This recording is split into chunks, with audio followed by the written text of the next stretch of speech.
Dzina la Atate ndi la Mwana ndi la Mzimu Woyera. Amen. Mukudziwa Ambuye kuti ndimakukondani. Akutifunsa funso kuti timakonda. Funso ilili aliyense payekha adziyankhire tsiku la lero. Ndipo adziunguze, adziyang'ane, adzifufuze ngatidi mu mtima mwake, ngatidi mu mtima mwanga ndimakonda Yesu. Ndikulandireni abale ndi alongo pano pa Tiyankhuleni Ambuye. Lero ndi lachisanu pa 17 May chaka cha 2024. Ndi lachisanu la mulungu wa 7 wa Pasaka. Tikuthana nayo Pasaka ndipo Ambuye afuna tiyambe kubereka zipatso. Mawu athu oyamba akuchokera m'buku la Ntchito za Atumwi, mutu wa 25 ndi 13b kulekeza 21. Amene akutiwerengera mawu oyamba ndi Anerio Chipendo a St. Pius Choir kuchokera ku St. Pius X Parish mu Archdiocese ya Blantyre. Ndipo salimo yathu tsiku la lero ndi salimo namba 103. Tamanda chauta iwe mtima wanga, moyo wanga wonse uyamike chauta potchula dzina lake loyera. Dzina la chauta ndi loyera tizilitchula molikondwera tsiku ndi tsiku pomaliyeretsa, pomalilemekeza. Ndipo mawu mu Uthenga Wabwino ndi monga adalembera Yohane Oyera, mutu wa 21 ndime ya 15 kulekeza 19. Weta nkhosa zanga, samala nkhosa zanga. Amene akutiwerengera mawu a Uthenga Wabwino komanso kutigawira mawu ndi Reverend Father Francis Damaseke kuchokera ku Episcopal Conference of Malawi, ECM. Mawu oyamba. Munthu wina dzina lake Yesu amene adafa, koma Paulo amatsimikiza kuti ali moyo. Mawu a m'buku la Ntchito za Apostoli. Patapita masiku, mfumu Agripa pamodzi ndi mkazi wake Berenice adadza ku Kesareya kudzalonjera Feristo. Atakhala kumeneko masiku angapo, Feristo adafotokozera mfumu za mlandu wa Paulo. Adati, kuli munthu wina kuno amene Felix adamsiya mndende. Pamene ndidali ku Yerusalemu, akulu a ansembe pamodzi ndi atsogoleri a Ayuda adandifotokozera za iye, nandipempha kuti ndimzenge mlandu wake, ndikugamula kuti ngolakwa. Ine ndinawayankha kuti si mwambo wa Aroma kungompereka munthu ayi. Munthu wonenezedwayo amayamba wakumana nawo omunenezawo, kuti iyeyo akhale ndi mwayi woyankhulapo pa zimene akuneneza. Tsono iwo atadzasonkhana kuno, ineyo mosataya nthawi, mmawa mwake ndadzakhala pa mpando woweruzira milandu, nkumuyitanisa munthuyo kuti abwere pamaso panga. Oneneza aja atayimirirwa, sadaneneze choyipa nchimodzi chomwe pa zimene ndinkaganiza ine. Ankangokangana naye za chipembedzo chawo, ndiponso ati za munthu wina dzina lake Yesu amene adafa, koma Paulo amatsimikiza kuti ali moyo. Ine ndidathedwa nzeru, osadziwa kuti ndiyifufuze bwanji nkhani imeneyi. Choncho ndidamfunsa Paulo ngati akadakonda kupita ku Yerusalemu kuti mlandu wake ukazengedwe kumeneko. Koma Paulo adapempha kuti abasungidwa ndende mpaka mfumu ya ku Roma itatsimikiza za mlandu wake. Pamenepo ndidalamula kuti asungidwe ndende kufikira nditantumiza kwa mfumuyo. Mawu a Ambuye. Tithokoze Mulungu. chauta wakhazikitsa mpando wake wachifumu kumwamba.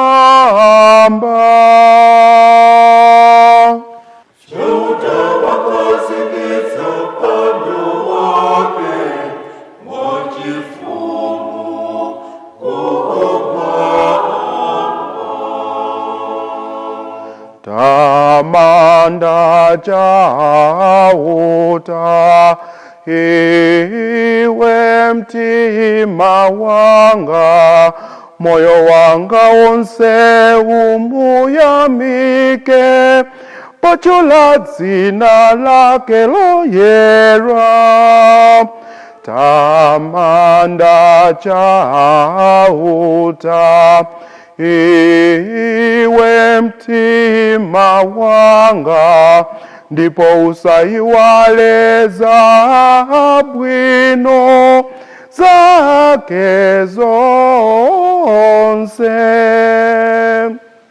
Chauta wakhazikitsa mpando wake wachifumu kumwamba.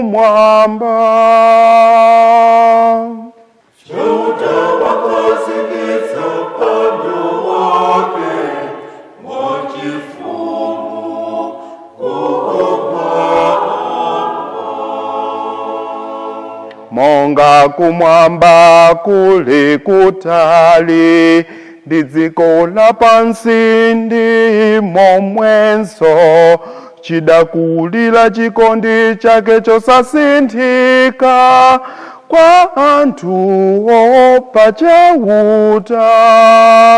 Monga kuvuma kuli kutali ndi kunzambwe ndi momwemonso, amachotsera zolakwa zathu kuti zikhale kutali ndi ife. Chauta wakhazikitsa mpando wake wachifumu kumwamba.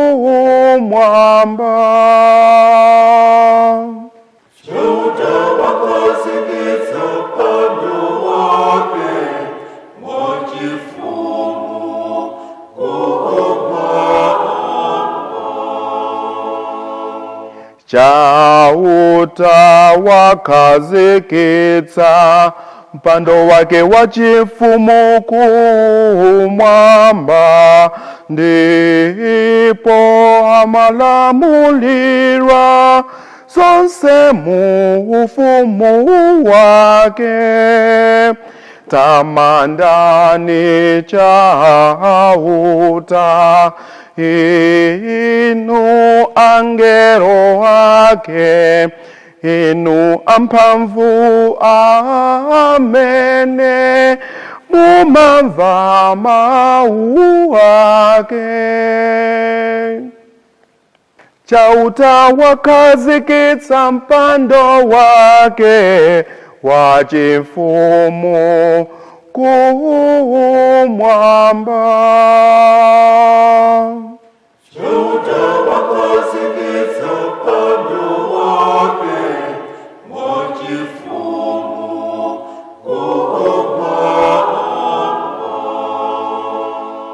Ambuye akhale nanu. Mawu mu Uthenga Wabwino monga adalembera Yohane Oyera. Ulemu kwa inu Ambuye. Iwo atafwisula, Yesu adamfunsa Simoni Petro kuti, iwe Simoni mwana wa Yohane, kodi umandikonda koposa mmene amandikondera awa? Iye adati, inde Ambuye, mukudziwa kuti ndimakukondani. Yesu adamuwuza kuti, samala nkhosa anga.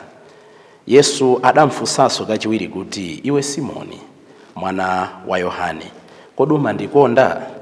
Iye adati, inde Ambuye, mukudziwa ndimakukondani. Yesu adamuwuza kuti, weta nkhosa zanga.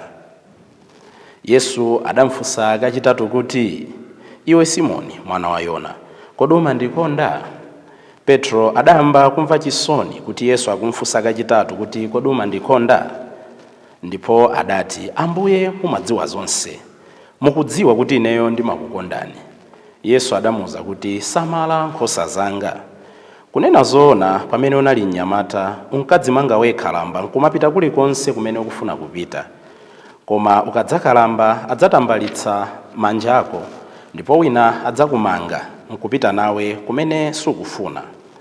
Yesu adanena izi pofuna kuwadziwitsa za mmene Petro adzafere ndi kulemekeza Mulungu.